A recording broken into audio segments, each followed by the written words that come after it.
um breve esboço, né, daquilo que a gente vai estudar ao longo do nosso curso. Eu tenho aqui, vou compartilhar aqui minha tela com vocês.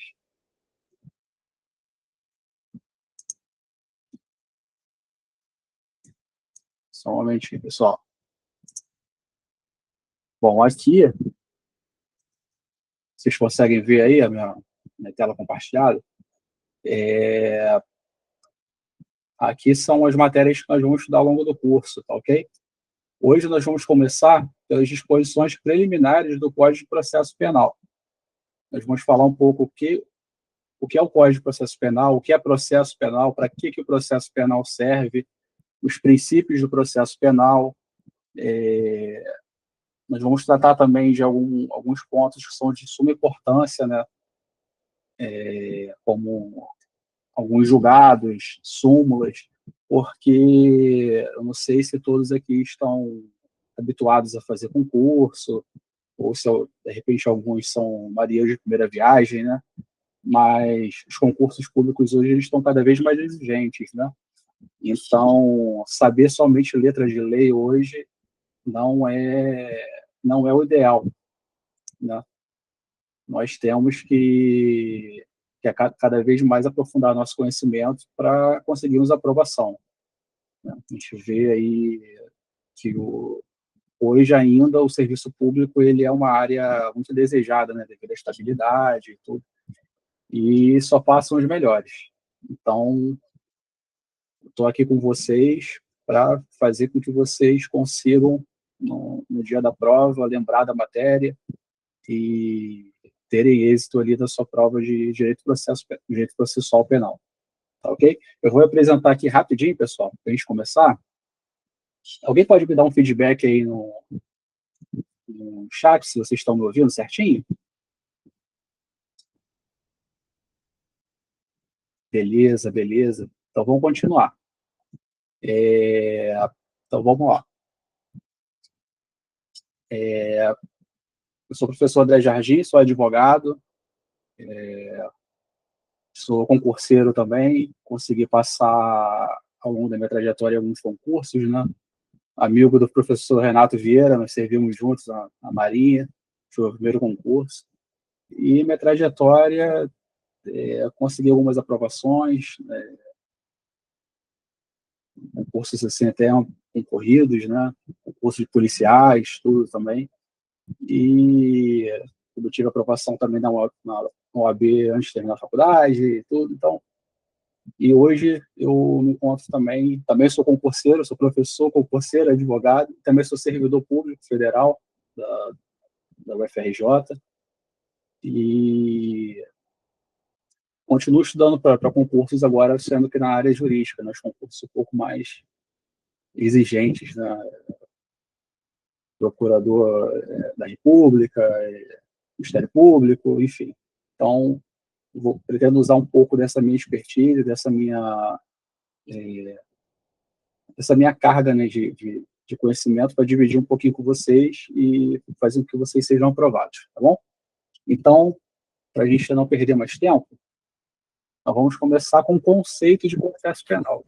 O que é o processo penal? Para que serve o processo penal? Bom, eu não sei qual é o nível de direito penal, de processo penal de cada um, né? Eu acredito que algum contato com direito penal vocês tenham tido na trajetória de vocês. Pelo menos, acho que todo mundo sabe o que é crime, né? Crime é um fato típico, né? Ilícito, culpável. E dentro desse crime existe uma reprimenda estatal, né? A partir do momento em que um cidadão ele comete um crime, vamos imaginar de um traficante, né? Existe ali uma lei que diz que é um fato típico, né? É algo que merece uma reprimenda do Estado, o tráfico de entorpecentes. Então, a partir do momento em que o Estado ele tem a partir do momento em que o traficante ele descumpre esse regramento legal, nasce para o Estado o direito de punir. Nós chamamos de ius puniendi, né? O direito de punir do Estado. Então aqui eu trouxe aqui um breve conceito, né? Processo penal ele é o conjunto de atos cronologicamente concatenados. Eles são procedimentos, né? Submetidos a princípios, grave essa palavra, princípios e regras jurídicas destinadas a compor as lides de caráter penal. Sua finalidade é, assim, a aplicação do direito penal objetivo.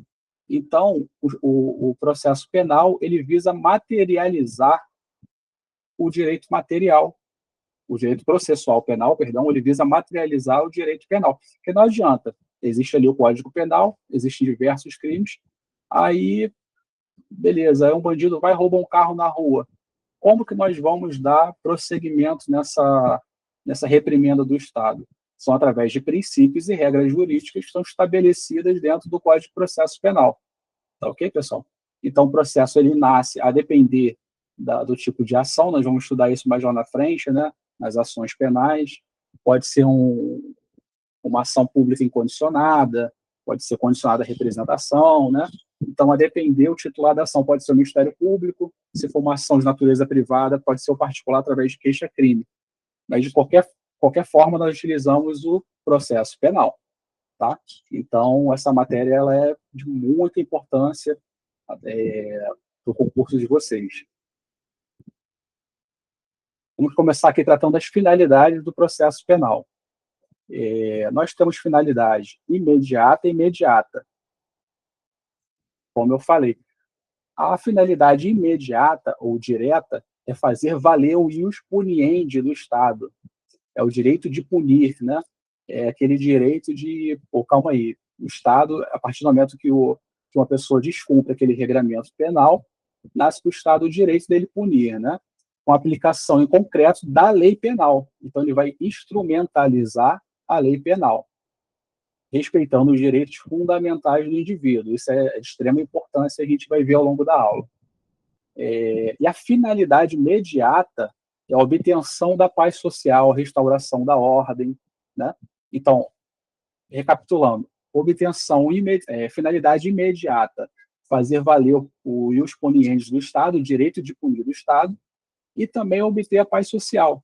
Porque a partir do momento que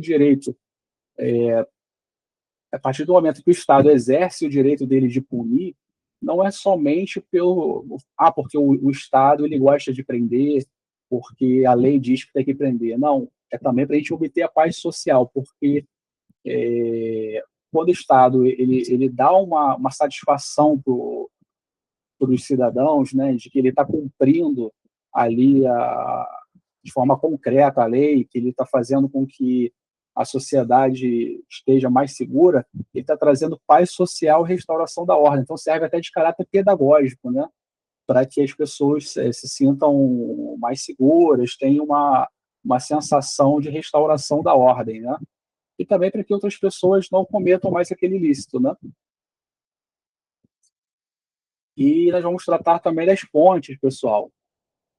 Esses conceitos são introdutórios, tá? Mas são de suma importância, porque o processo penal ele é uma matéria que é necessário que você entenda, né? Você entenda os porquês dele, né? A partir do momento que você consegue entender o processo penal, você consegue estudar de forma melhor. Então, não adianta você querer decorar, eu vou ler isso aqui 50 vezes, se você não fizer um esforço para você entender. Então, preste bastante atenção para a gente conseguir compreender o objetivo do processo penal, tá ok? As fontes. O que é a fonte? Fonte é o meio pelo qual o direito penal, o direito processual penal, ele nasce, né? Então, nós temos fontes formais ou de cognição, né? E nós temos também as fontes materiais, tá? O que são fontes formais? Ou de cognição, né? São meios pelos quais a norma é lançada no mundo jurídico. Então, é a forma com que o legislador ele divulga, vamos dizer assim, né, de maneira mais objetiva, o direito processual penal. podem ser imediatas, também chamadas de diretas ou primárias, ou mediatas, também chamadas de indiretas. Então, o que são fontes? São meios pelos quais a norma ela é lançada, ela é externalizada no mundo, né? Porque não adianta, pessoal, a gente ter um Código de Processo Penal com diversos artigos, né? Se ele só está na cabeça do legislador, né? Ele tem que ser externalizado, tem que ser publicado, você tem que ter uma materialidade, né? Vamos dizer assim. E a fonte formal imediata, né? São as fontes principais, a Constituição, né? Vocês já devem ter aprendido que a nossa Constituição é a nossa lei máxima, né? Ela, todas as demais leis, elas têm que ter, precisam obedecer aos ditames constitucionais, porque senão essas normas seriam inconstitucionais, né? Vocês devem ter ouvido em algum momento aí do estudo de vocês, ou não recepcionadas, né? Se forem anteriores à Constituição de 88. Então, as fontes imediatas, a principal fonte imediata é a Constituição. Depois são as leis, os tratados e as convenções internacionais, tá? Aquelas que o Brasil ratifica, né? Tem forças de lei, elas também podem ser fontes imediatas também do nosso direito processual penal, tá ok? Vocês estão conseguindo compreender, pessoal? Querem que eu volte a algum ponto? Qualquer coisa, vocês podem chamar aqui no chat, tá ok? Então, o professor está atento aqui ao chat. Com relação às fontes mediatas, né? As fontes mediatas, elas são fontes, vamos dizer assim, secundárias, né? As imediatas são, como a gente viu, a Constituição, a lei, os princípios, os tratados, e as fontes mediatas, elas são aplicadas, vamos dizer assim, de forma subsidiária, de forma conjunta ali com as fontes imediatas. Quando existe alguma lacuna, alguma ausência de regulamentação, né? Como, por exemplo, costume, uma analogia. O que seria, no caso, uma analogia? Você não tem uma lei específica para uma coisa, mas você consegue utilizar uma outra lei. Você pega uma lei emprestada, vamos dizer assim, tá? Isso é uma analogia. Então, por isso que ela é uma fonte imediata, porque ela é utilizada de forma subsidiária à fonte imediata.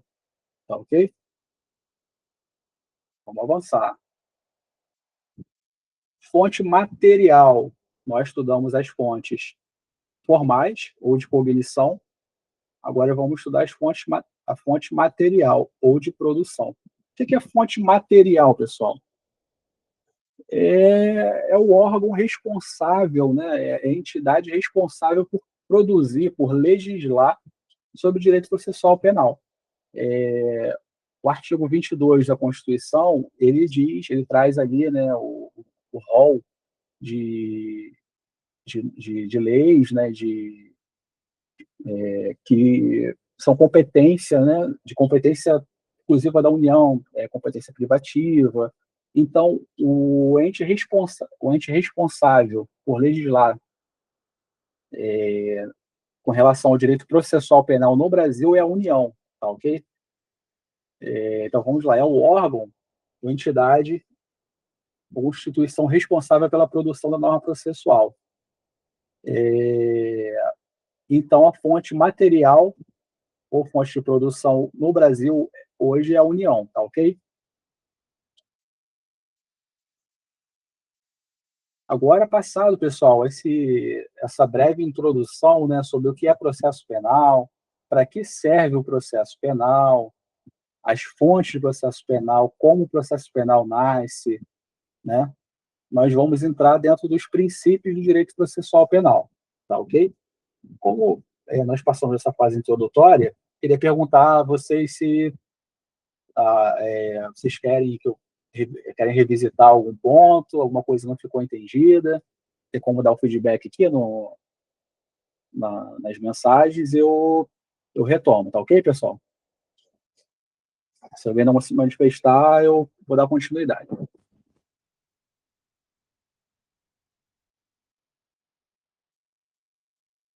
Beleza. Então vamos seguir, pessoal. Como nós falamos lá no começo da nossa aula, o processo penal ele é regido, né, pelas leis e também pelos princípios, né? Os princípios hoje eles têm força de lei, tá, pessoal? Eles são de extrema importância, são através dos princípios que nós conseguimos hoje fazer a interpretação das leis. Eles são de suma importância. Então, eu recomendo fortemente que vocês aprendam esses princípios. Caso não entendam, que vocês revisitem a matéria, que vocês façam questões sobre os princípios do processo penal, porque eles são o norte, né? Eu até coloquei aqui uma bússola, a bússola apontando para os princípios, né, como se fosse o norte, porque é através dos princípios que a gente consegue fazer a interpretação correta da nossa legislação, tá? E nós temos diversos princípios dentro do processo penal, né? Muitos deles de caráter constitucional, princípio da ampla defesa, contraditório, demo tenetur detegere, se detegere, que é o princípio da não autoincriminação. Então, eles são de suma importância para a gente dar continuidade, porque muitas questões vocês vão conseguir resolver, por mais que vocês não tenham conhecimento específico sobre determinado assunto, mas se vocês souberem bem os princípios, vocês conseguem resolver muita coisa, tá? Ah, professor, eu não tenho conhecimento sobre, vamos supor, inquérito policial, que vai ser a nossa próxima matéria, mas ali dentro de inquérito policial cai uma questão que você consegue ver que o princípio do contraditório ele foi desrespeitado. Através do conhecimento desse princípio, você consegue matar a questão, tá? Então, tem que prestar muita atenção na questão principiológica. E isso não fala só em relação ao direito processual penal, não, pessoal. O direito administrativo, o direito processual civil, tá? Todo o ramo do direito hoje, ele tem uma carga principiológica muito forte. Então, vamos continuar aqui nossa aula. Então, o que são os princípios do processo penal? São fundamentos jurídicos que orientam a interpretação e aplicação das normas, garantindo a justiça, equidade e segurança jurídica, né? Como o professor falou, eles são, para resumir, eles orientam a aplicação e a interpretação da lei. Eles dão um norte, né, na aplicação da lei penal no nosso ordenamento jurídico, tá? Então, nós vamos começar com o princípio da inércia. Até coloquei aqui uma figurinha, né, de um pessoal tentando carregar uma pedra, né? O princípio que a gente recebe da física, né? Diz que se um corpo ele está em movimento, ele tende a ficar em movimento, a não ser que alguma força exerça, que alguma força seja exercida sobre esse corpo, né? Isso não é aula de física não, tá, pessoal? Para quem, de repente, alguém entrou agora, isso é aula de processo penal. Mas, às vezes, é interessante a gente entender também um pouco dos demais ramos, das demais ciências também, para a gente fazer uma analogia e a gente conseguir interpretar melhor as coisas. Então, o princípio da inércia. O que é inércia, professor? Bom, o princípio da inércia, ele diz que o juiz, ele está lá sentadinho no gabinete dele, né? Aí, de repente, ele sai, ele dá uma volta na rua, poxa, eu estou com fome, eu vou a uma pizzaria, vou comprar uma pizza. Ele se depara com um roubo. Aí um policial vem, prende o bandido, e o juiz fala assim, olha só, de acordo com o artigo 157 do Código Penal, você cometeu aqui um crime, e estou te aplicando a pena de tantos anos de reclusão, e regime fechado, eu vou pegar aqui uma folha e vou redigir sua sentença. Ele pode fazer isso, pessoal? Claro que não, né? Por conta do princípio da inércia. Porque o juiz, ele precisa, o poder judiciário, o Estado juiz, né? Ele precisa ser provocado, né? É necessário que haja uma provocação. E quem faz essa provocação, quem é o responsável, o grande responsável por fazer essa provocação? É o Ministério Público, né? Em regra, é o Ministério Público, porque ele é chamado de dominus litis, né? Ele é o dono da ação. Nós vamos estudar isso mais à frente, tá? Então, vamos lá. O juiz não pode dar início ao processo penal, né? Assim como a gente falou, porque isso viola a própria imparcialidade, representa a confusão entre as funções de acusar e de julgar. E a função de acusar é do Ministério Público e a função de julgar é do Judiciário, né? Trata-se da materialização da adoção do sistema acusatório.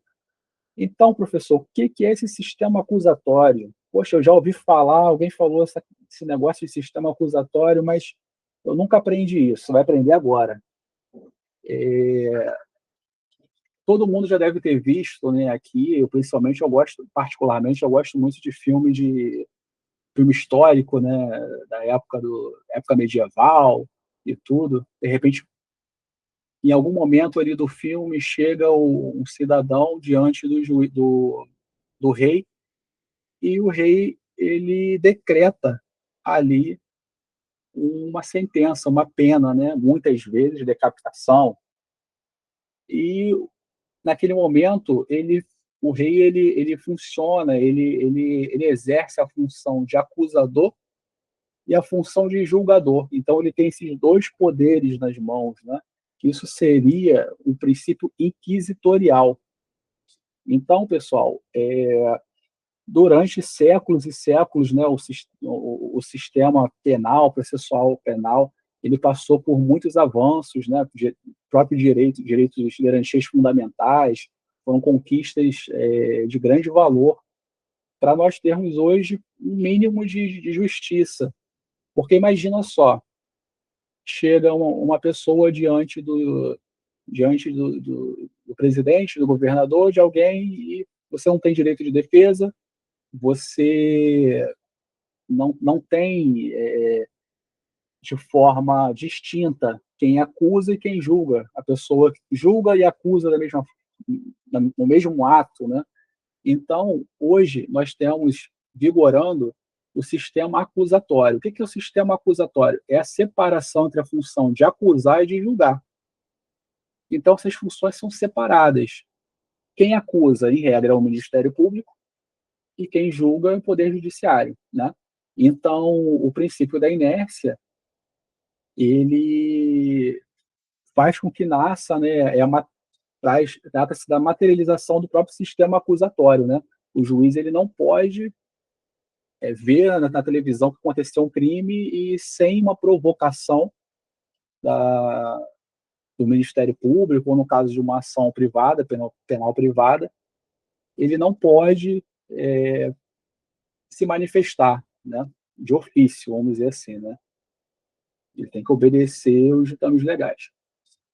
Então, pessoal, eu trouxe aqui para vocês alguns artigos. Olha, temos aqui artigo 129, vamos lá, da Constituição Federal, 129, inciso 1. São funções institucionais do Ministério Público. Inciso 1, promover privativamente a ação penal pública na forma da lei.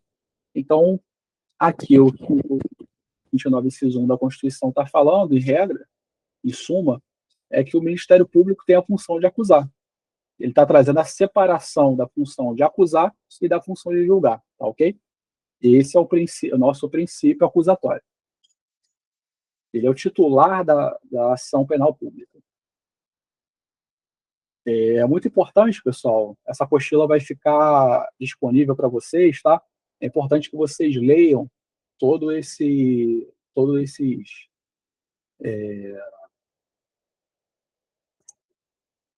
todos esses artigos aqui que o professor colocou, tá?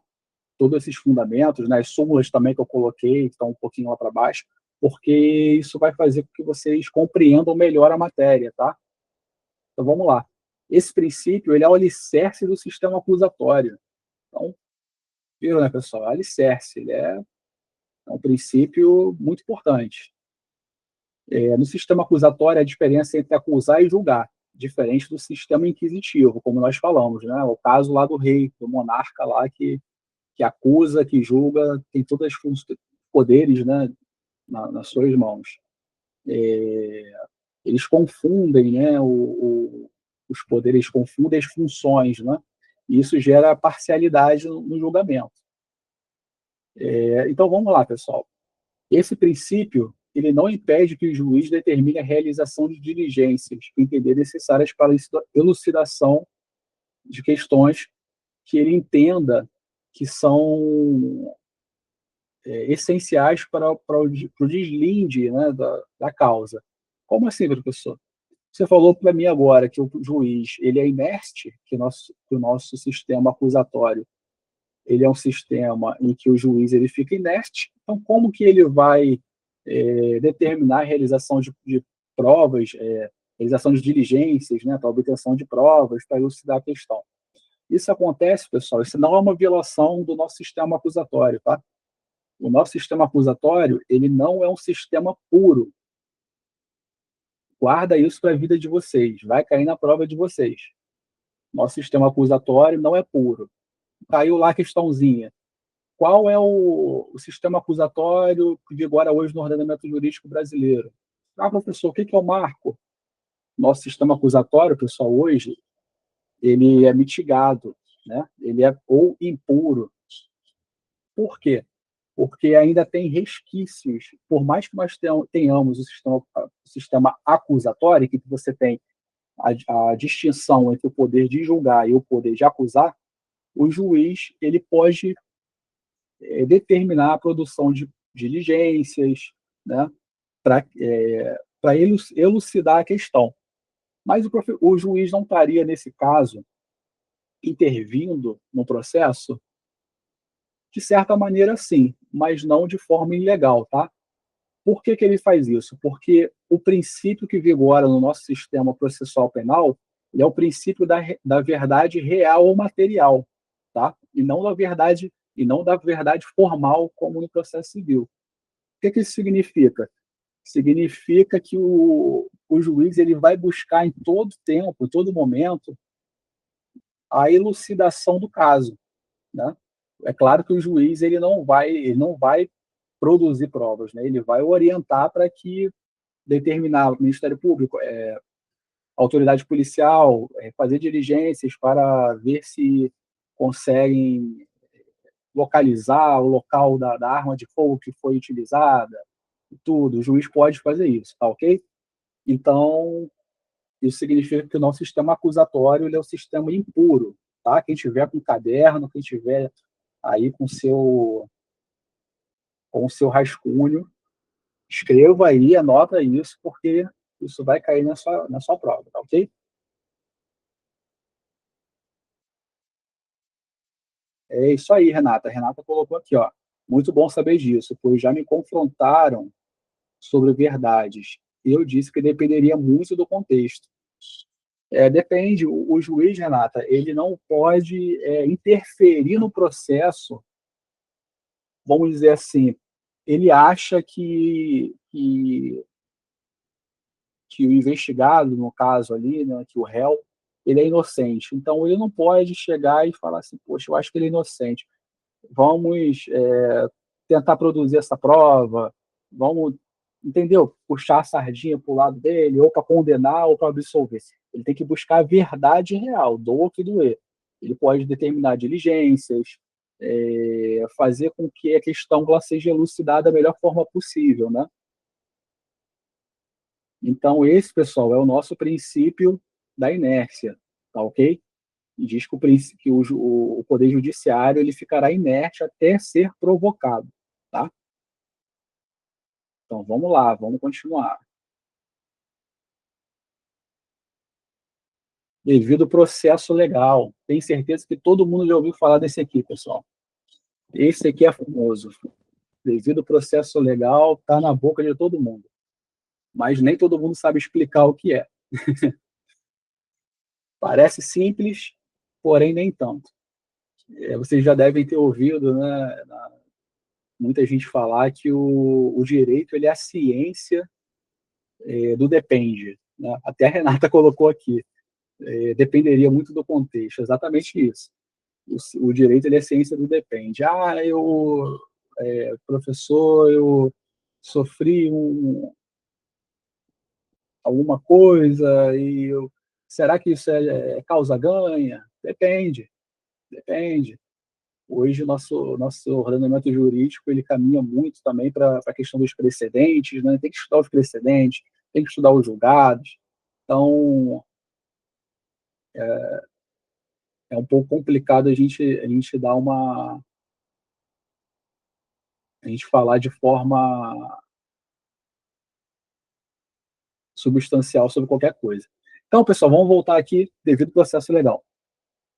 É o princípio base do direito processual no Brasil. Princípio base. O que é esse princípio do devido processo legal, professor? Primeiramente, é um princípio constitucional, tá? No nosso artigo 5º da Constituição. Tenho certeza que vocês estão lendo o artigo 5º aí de manhã, né? Até a hora de dormir, porque eu não preciso nem falar que é de suma importância para qualquer concurso que você for fazer. Inclusive aqui para nossa matéria, pessoal. Vamos lá, artigo 5º, 54 da Constituição Federal. Ninguém será privado da liberdade ou de seus bens sem o devido processo legal. Mas o que é esse devido processo legal, professor? Devido processo legal, pessoal, bem dizer, é um processo justo, né? Ele é um processo em que nós temos ali de forma bem definida, né, o poder do Estado de acusar.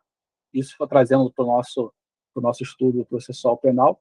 Nós temos ali, de forma bem definida, o direito do Ministério Público de acusar, mas também ele traz, né, o direito de defesa do réu, ele traz os ditames legais, né, com que o réu ele deve ser tratado, e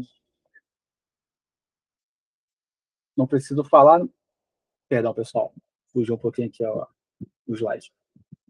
Não preciso falar que, por ser um princípio da Constituição Federal, ele é um princípio basilar aqui para os nossos estudos, né? Mas o que é esse princípio devido processo legal, professor?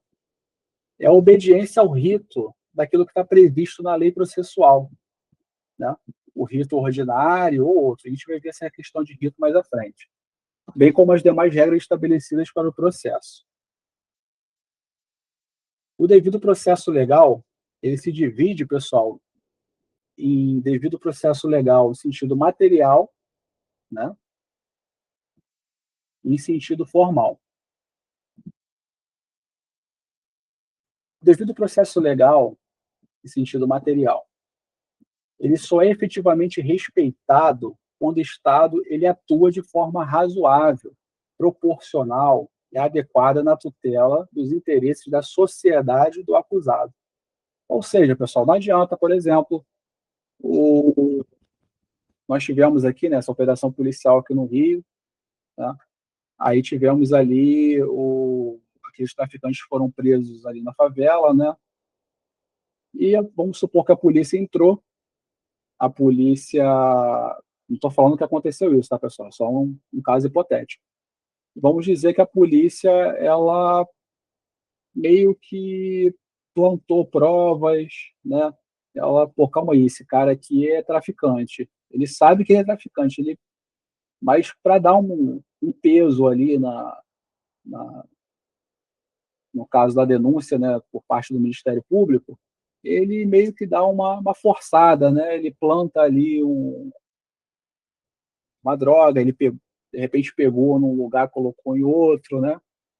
Aí o Ministério Público ele utiliza daquela prova ilícita para condenar aquele acusado. Isso seria uma grave violação do devido processo legal, tá, pessoal? Porque nesse caso foi utilizado, no caso, uma prova ilícita, né? E é só uma das vertentes, tá, pessoal, do devido processo legal. Ele é um princípio que parece ser fácil, mas ele é um pouco complexo. Mas a gente vai destrinchar ele hoje aqui e a gente vai conseguir aprender aqui juntos para marcar o X no lugar correto na hora da prova.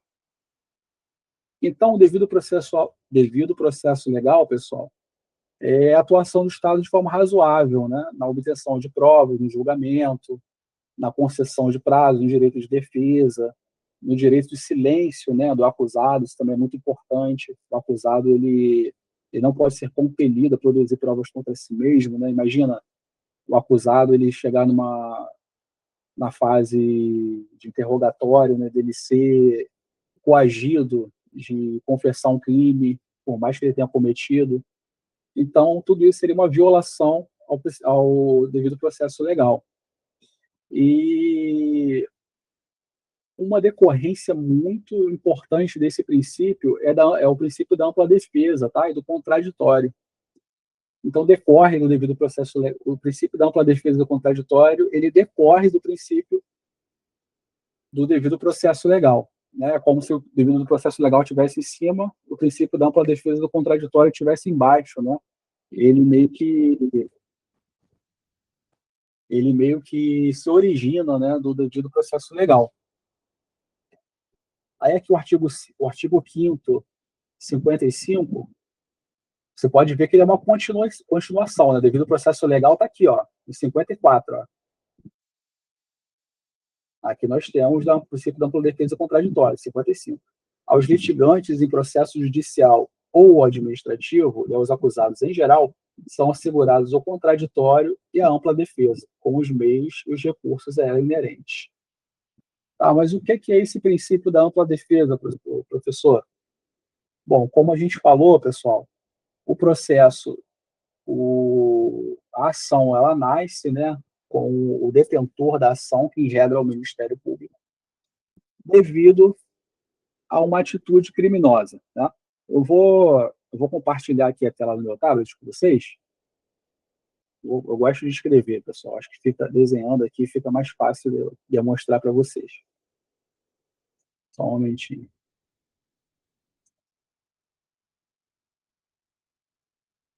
Aí, acho que foi. Vamos lá.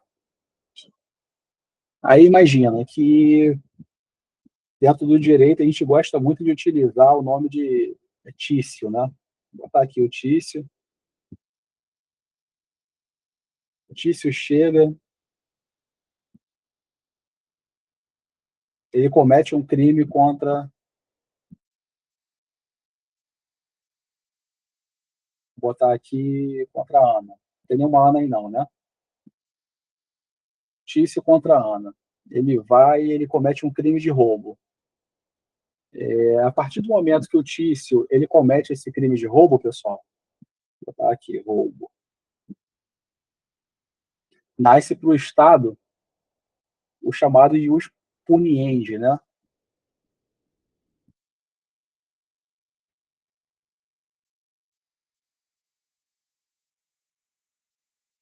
Esse não tá bonito hoje não, pessoal.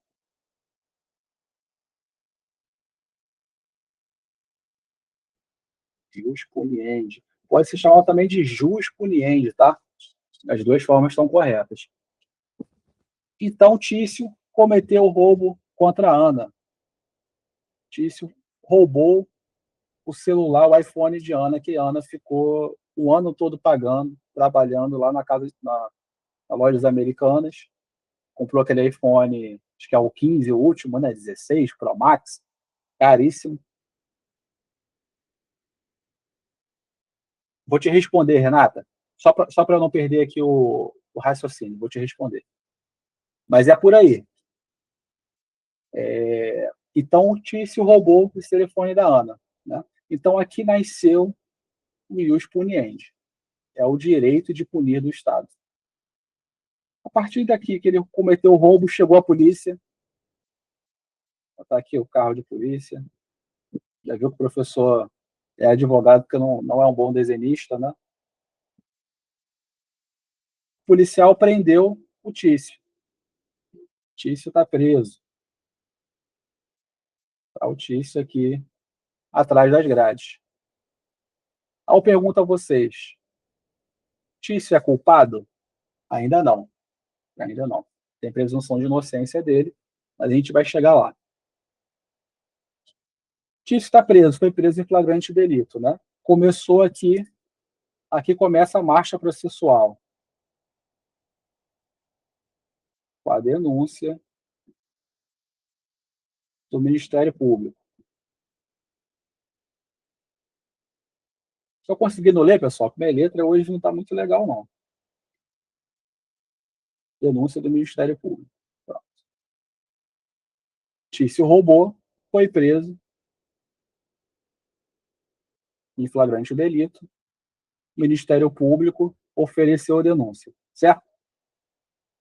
A partir do momento que Tício, a partir do momento em que o Poder Judiciário ele recebe essa denúncia,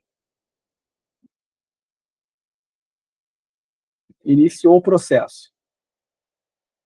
Ele vai ser citado, vai constituir o advogado dele, né? Ele vai se manifestar, por mais que ele tenha sido preso em flagrante, tá, pessoal? Ele vai se defender. Ele vai chegar, ele vai falar, olha, eu roubei, mas eu não estava bem no dia. O advogado dele vai utilizar de diversas formas, né, para tentar fazer com que a pena dele seja reduzida. Vai ser difícil ele dizer que não roubou, né? Não tem como, né? Foi preso em flagrante delito, é muito difícil para esse advogado aí, não queria estar na pele dele, não. Mas a estratégia de defesa do advogado pode ser outra, pessoal. O advogado pode, poxa, o Tício roubou com uma arma de fogo, caramba, isso vai fazer com que a pena dele seja maior. Pô, vou tentar dizer aqui que a arma dele não tinha o potencial, não tinha potencial lesividade, porque ela não tinha os mecanismos internos. O Tício ele tem um bom antecedente, ele é réu primário, né? Então ele vai ter ali diversos, ele vai seguir com uma linha de defesa, porque ele vai construir a defesa do Tício da melhor forma possível, por mais que ele fique preso, porque ele não fique de repente tanto tempo assim, né? Para que de repente ele lá na frente ele tenha uma progressão para um bom comportamento, enfim. Então, o princípio da ampla defesa diz que a defesa ela pode utilizar de todos os mecanismos legais, né, para a pessoa comprovar ali dentro do processo que ela é inocente, ou dentro da estratégia, né, do advogado, reduzir aquela pena, ou talvez, de repente, conseguir uma chamada absolvição. Na verdade, não chega a ser uma absolvição, né? Dizer que naquele momento ele não tinha condições de entender o caráter ilícito do crime, né? Aí não seria uma medida de segurança, ele não ficaria preso, né? Ele ficaria, no caso, no manicômio, vamos dizer assim, né? Então, depende muito da estratégia de defesa do advogado. Então, pessoal, vou voltar aqui para compartilhar com vocês o PDF.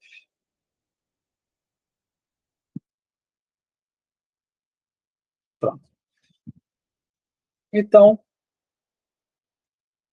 a ampla defesa contraditória é o direito que o réu tem de produzir todo tipo de defesa dentro do direito para que ele consiga se safar daquela questão, daquela condição, daquele crime que está sendo imputado a ele, né? Então, vamos ver aqui o que o professor trouxe. Ó. O princípio do contraditório ele estabelece que os litigantes em geral, no caso do processo penal, que é o nosso caso, eles têm assegurado o direito de contradizer os argumentos ofertados pela parte contrária e as provas produzidas, né? Então, vamos supor, foi como o professor falou, né? Tem aquela arma ali, arma de fogo, mas o advogado ele pode chegar e falar, não, mas essa arma aí, ela não era uma arma de verdade, calma aí, aquela ali era uma arma aquela arminha de brinquedo, de airsoft, né? Ela não tem um potencial lesivo, aí cabe a defesa, no caso, provar isso, né? Porém, pessoal, esse princípio ele sofre limitações, né? Vocês já devem ter ouvido falar que nem os nossos princípios constitucionais, nem os nossos direitos, né, fundamentais, eles são absolutos, né? Nem o nosso direito à vida ele é absoluto, né? Em caso de pena de guerra declarada, a gente pode sofrer pena de morte nos casos que estão previstos lá no Código de Processo Penal Militar. Então, também seria diferente do princípio da ampla defesa, certo, pessoal? Então, quando, professor, que esse princípio ele pode ser mitigado? Ele pode ser mitigado, pessoal, no caso, imagine, por exemplo, que uma medida cautelar ela precise ser implementada pelo juízo, né? O que seria uma medida cautelar? Vamos supor que o juiz, ele até trouxe aqui um caso concreto que vai ajudar. O Ministério Público ele ajuizou uma ação contra Tício, né? Contra o Tício ali que está cometendo um roubo contra a Ana, por um dado crime, pelo crime de roubo aqui que eu trouxe. E o juiz ele decreta a prisão preventiva de Tício. Nesse caso, vamos imaginar que a polícia não chegou e que não foi feito o flagrante delito, né? O juiz, nesse caso, ele recebe a denúncia, né? Ele verificou que os requisitos ali da prisão preventiva estão presentes, e o que ele vai fazer? Ele vai decretar a prisão preventiva. Agora, você imagina se o juiz ele intimasse o Tício a falar: Tício, olha só, você tem direito aqui a apresentar a sua defesa, porque eu estou decretando a prisão preventiva contra você. O que o Tício ia fazer, pessoal? Responde aqui no comentário, vamos ver quem vai acertar.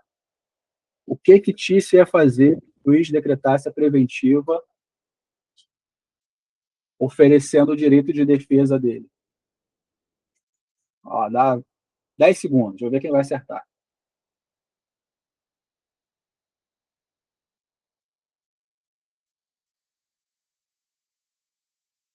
Tício ia fugir, Renato.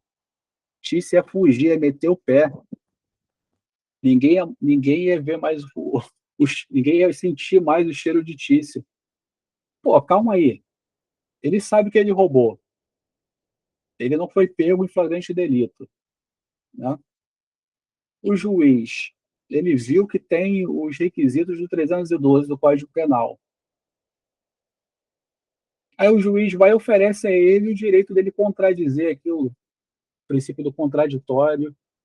Nesse caso, ele é mitigado, tá, pessoal? Então, é uma exceção ao princípio do contraditório. Guarda isso, porque é de suma importância, tá ok?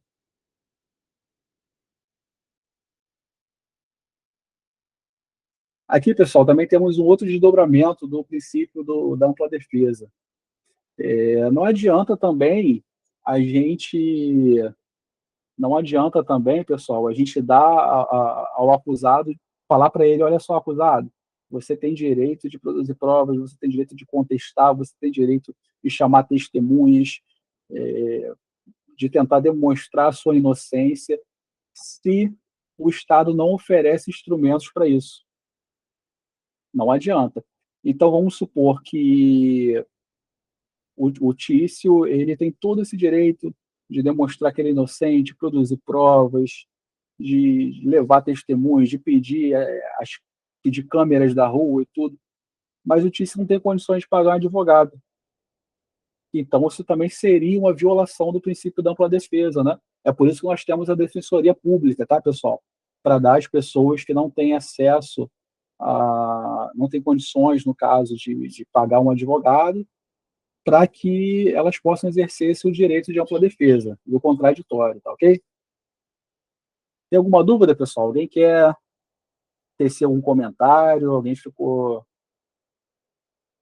alguma coisa não compreendida?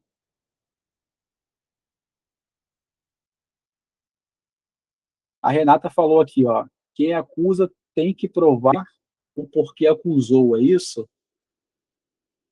É por aí, Renata. O que acontece? O Ministério Público ele tem que, ele tem que provar de maneira substancial que aquele crime ocorreu e que a pessoa ela foi responsável pelo aquele crime, vamos dizer assim, né? Nós chamamos disso de autoria e materialidade, né? O Ministério Público tem que comprovar a autoria e a materialidade. Porque se tiver qualquer dúvida, mesmo que seja razoável, de acordo com o princípio do indúbio pro réu, né, que a gente vai ver um pouquinho mais à frente, o juiz ele é obrigado a inocentar, tá bom? Se o juiz tiver dúvida, ele inocenta, tá bom? Vamos continuar, pessoal, vamos avançando. A gente tem muita coisa para ver hoje. Então, eu trouxe aqui, pessoal, a ampla defesa e o contraditório, eles andam juntos. Eles tiram o seu fundamento do devido processo legal, né? Como o professor falou. A ampla defesa e o contraditório nasce do devido processo legal. Porque se você não tiver ampla defesa, é o direito do réu produzir todo tipo de defesa legalmente admitida, e de produzir seu contraditório, você não tem o processo legal devido, certo? Esse processo ele vai estar maculado. Então, o direito da ampla defesa ele nasce do devido processo legal. Entre os instrumentos para o exercício da defesa, nós temos a previsão legal de recursos em face das decisões judiciais, o direito à produção de provas, bem como a obrigação de que o Estado forneça assistência jurídica integral e gratuita por meio da defensoria pública. Foi o que a gente falou aqui um pouquinho, uns minutinhos atrás. No processo penal, a defesa técnica é absolutamente indispensável. Ah, professor, como assim? Se no processo penal, perdão, o réu, o acusado, ele não for atendido por um advogado, por um defensor público, esse processo ele é nulo, tá, pessoal? É absolutamente indispensável, não podendo nenhum acusado ser processado e julgado sem um defensor, conforme o artigo 261 do Código de Processo Penal. Depois, pessoal, esses artigos que eu estou colocando aqui, peço que vocês leiam, tá? Pega aí, joga no Google, Código de Processo Penal, vai lendo esses artigos, tá? Entender também a lei seca também é muito importante, tá bom? Por isso, o STF sumulou entendimentos no sentido de que a ausência de defesa técnica é causa de nulidade absoluta, assim como o professor falou. Não tem defesa técnica, nulidade absoluta. A eventual deficiência da defesa técnica, contudo, configura nulidade relativa. O que seria a deficiência da defesa técnica, pessoal? Imagina que um advogado litício, ele não produz, ele dá um mole lá na defesa litício, ele tinha uma câmera, uma testemunha que ele podia ouvir, que iria inocentar o Tício, ou iria reduzir a pena dele, ou algo assim, e ele não faz, né? Você tem, no caso aí, uma deficiência na defesa de Tício. Então, essa nulidade ela é relativa, tá? Ela não é absoluta. Não preciso nem falar que isso é de suma importância para a sua prova, tá, pessoal? Tem grande chance de cair. Então, vamos anotar aí no caderno, tá? Então, professor, você falou que a nulidade ela é relativa. Qual a diferença da nulidade absoluta e da nulidade relativa? Na nulidade absoluta, já está decretado, né? Aconteceu a ausência de defesa, é nulo, acabou, não tem mais o que argumentar. Na deficiência da defesa, só vai haver a nulidade, pessoal, se houver prejuízo para o réu, tá? Então, vamos supor que o Tício ele foi absolvido, mesmo o advogado não juntando essa prova, essa nulidade ela é superada, tá? Ela não vai para frente, não. Tá bom? Essa, no caso, pessoal, é a súmula 523 do STF. Assim como o professor falou, hoje é importantíssimo vocês conhecerem as súmulas do STF e do STJ, né? E os julgados mais recentes também dentro do processo penal, para fazer uma boa prova. Então, vamos lá. O que fala a súmula 523? No processo penal, a falta da defesa constitui nulidade absoluta, mas a sua deficiência só anulará se houver prova de prejuízo para o réu. Beleza, pessoal? Então, ele diferencia a ausência de defesa para a deficiência de defesa. Conseguiram entender? A ausência de defesa, coloca no teu caderno, a ausência de defesa, nulidade absoluta. Deficiência de defesa, só haverá nulidade se houver prejuízo ao réu. Certo? Bora. Então, pessoal, além da defesa, não esqueça que a gente está dentro do princípio da ampla defesa, beleza? Além da defesa técnica, que é realizada por profissional habilitado, por advogado, por defensor público, também existe a autodefesa, que é o direito do réu ele se defender. Né? Ele pode se defender sozinho também dentro de alguns momentos dentro do processo. Quando que isso acontece, professor? Vamos dizer que, até trouxe aqui no material de vocês, podendo ser observada quando o interrogatório, oportunidade que ele pode se defender pessoalmente. Se o juiz ele recusar, pessoal, se ele se recusar a interrogar o réu, ele estará violando o princípio da ampla defesa, certo? Por que isso? Porque o réu ele pode, naquele momento do interrogatório, arguir, mostrar a visão dele sobre o que aconteceu. Então, imagina, o juiz fala, eu não vou te ouvir, só vou ouvir a parte acusatória. Né? Como o pessoal fala, né? Um fato, ele tem duas versões, né? Então, você não pode só ouvir a versão de quem acusa, você tem que ouvir também a versão de quem se defende, certo? Então, o direito de autodefesa, ele se subdivide em direito de audiência, que é no caso ali do interrogatório, né, quando o acusado, ele pessoalmente, diante da sua defesa, ele vai dar o relato dele sobre os fatos, certo? Direito de presença, que é assegurado, diz que ao acusado é assegurado o direito de acompanhar os atos da instrução processual. Ele pode auxiliar o defensor na realização da defesa dele também, tá? Por exemplo, acompanhar uma restituição, né? Não sei se vocês lembram do caso Nardoni, da menina que foi jogada lá não sei de qual andar lá em São Paulo, caso muito triste, que eles fizeram uma reconstituição, né? Se me falha a memória, o pai lá, ele estava junto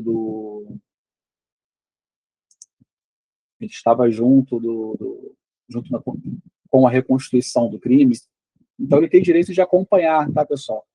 De repente de dizer, olha, não foi assim, foi assado. O acusado ele também tem capacidade postulatória autônoma. O que é isso, professor? Capacidade postulatória autônoma. O que é postular? Né? O que é postular a defesa? É apresentar, tá, pessoal? Em linguagem mais clara, fugindo do juridiquês, seria apresentar a defesa. O acusado ele tem direito, né, de postular diretamente ao juízo em determinados casos, né? Um dos casos mais apresentados aí na doutrina, né, nos grandes pensadores aí do direito penal, processual penal, é no caso da legitimidade recursal que o réu tem para recorrer, mesmo que seu defensor não recorra. Caraca, professor, então o réu, mesmo sem ser advogado, ele consegue recorrer dentro dos casos previstos no Código de Processo Penal, sim. Aí tá aqui, pessoal, ó, 577, tá? Não tem como o professor parar para ler, porque senão a nossa aula vai embora. Para dar uma lida nisso aí durante a semana. Eu trouxe aqui um caso importante, pessoal. Ao contrário da defesa técnica, que não pode faltar no processo criminal, sob pena de nulidade absoluta, como a gente falou, né, ausência de defesa gera nulidade absoluta. O réu ele pode se recusar de promover a autodefesa dele, ele pode ficar em silêncio, tá? O réu ele não é obrigado a apresentar autodefesa, não. Tá bom? Porém, se ele se recusar a oferecer a sua defesa de forma pessoal, ele pode sofrer consequências da sua inércia, tá? Em relação a alguns atos processuais, como a não interposição de recurso, a ausência justificada de audiências, coisa e tal. Isso pode dar algum probleminha para ele lá. Porém, o princípio da ampla defesa se manifesta mais notadamente quando o réu, embora seja citado, deixa de apresentar resposta à acusação. Isso aqui é grave, hein? Nesse caso, dada a importância da peça de defesa, deverá o juiz encaminhar os autos à defensoria. Por que isso, professor? Ele não apresentou a defesa dele, não apresentou a resposta à acusação, né? Por que ele manda a defensoria fazer a defesa dele? Devido ao princípio da ampla defesa, tá, pessoal? Então, vamos lá, vamos seguindo.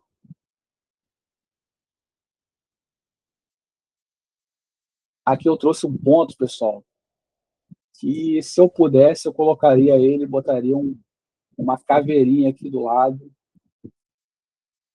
porque é algo que as bancas gostam muito de cobrar em processo penal. O que acontece? O juiz, ele não pode condenar o réu com base em elementos probatórios que foram colhidos exclusivamente na fase de investigação. Tá? Vou deixar aqui para vocês conseguirem ler também. Exclusivamente na fase de investigação, pois não foram colhidos sob o crivo do contraditório. Mas o que é a fase de investigação, professor? Uma fase de investigação pode se dar através do inquérito policial, né? Que ele é dirigido pela autoridade policial, pelo delegado de polícia federal ou polícia civil, e pode ser também através do PIC, né? Que é o processo de investigação criminal do Ministério Público. Fique tranquilo que a gente vai ver isso mais à frente. Porém, pessoal, o que as bancas gostam de cobrar? As exceções. Pode ser que caia assim na tua prova. De acordo com o princípio da ampla defesa, cite uma vedação, cite uma exceção à vedação à condenação com elementos colhidos exclusivamente da fase de investigação. Então, eu trouxe aqui, pessoal, 4 elementos. São 4 elementos, e como todo concurseiro gosta, eu fiz aqui o mnemônico. O mnemônico cana.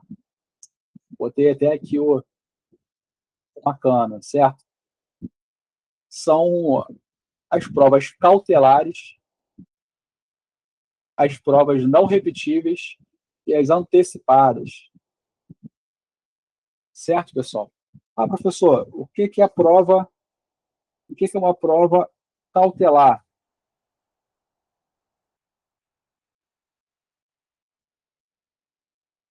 Perdão, pessoal. O que é uma prova cautelar? Prova cautelar é aquela que ela é coletada no momento diferente do momento que ela deveria ser coletada. Vamos supor,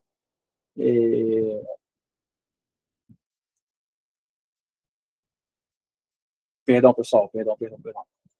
O professor se enganou aqui, professor. Uma prova cautelar é aquela que ela é colhida em caráter de urgência, tá? A fim de evitar o desaparecimento ou deterioração do objeto da prova.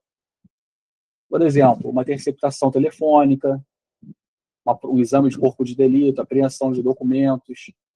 Todo mundo deve ter visto falar aí Operação Lava Jato, né? Em que o japonês da federal batia lá na casa do pessoal, recolhia computador, recolhia documentos. Mas por que ele fazia aquilo? De forma cautelar. Porque imagina que o investigado ele poderia destruir aquelas provas, certo? Então, essa é uma das exceções em que o juiz ele pode condenar exclusivamente com provas colhidas na fase de investigação. A segunda hipótese, pessoal, no caso de provas não repetíveis. E são provas não repetíveis, professor? São aquelas que são produzidas. Quando produzidas, não tem como serem produzidas novamente.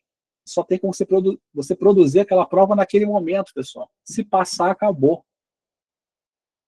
O exemplo mais citado na doutrina é o exame de corpo de delito. Imagina que a Ana apanhou do Tício, seu marido. Se a Ana não fizer o exame de corpo de delito naquele momento, aquela prova vai sumir, aquele hematoma vai sumir, certo? Então, o juiz ele pode, sim, utilizar aquela prova como meio de prova para condenar o Tício. Até porque, imagina, o processo penal, geralmente, o nosso judiciário não é tão célere assim, né, como vocês devem saber. Então, o processo ele demora. Imagina que daqui a 2 anos, será que daqui a 2 anos a Ana ainda vai ter aquele olho roxo? Não vai, né, pessoal? Então, o juiz não vai ter como utilizar aquela prova. Então, por isso que ela é colhida de forma antecipada, né? Porque ela é uma prova não repetível. E as provas antecipadas, o que são as provas antecipadas? São as provas produzidas antes do processo, permitindo a coleta de evidências que podem se perder ou se tornar inacessíveis no futuro. Imagina que, naquele caso de roubo que eu passei para vocês, uma pessoa muito idosa, muito velhinha, viu aquele roubo, o cara está com 100 anos de idade. Aí o juiz só vai colher aquela prova daqui a 5 anos. O processo ele vai demorar, vai ter... nós vamos ver a marcha processual, são diversos procedimentos, fase instrutória. Daqui a 5 anos, será que aquele velhinho de 100 anos vai estar vivo, pessoal?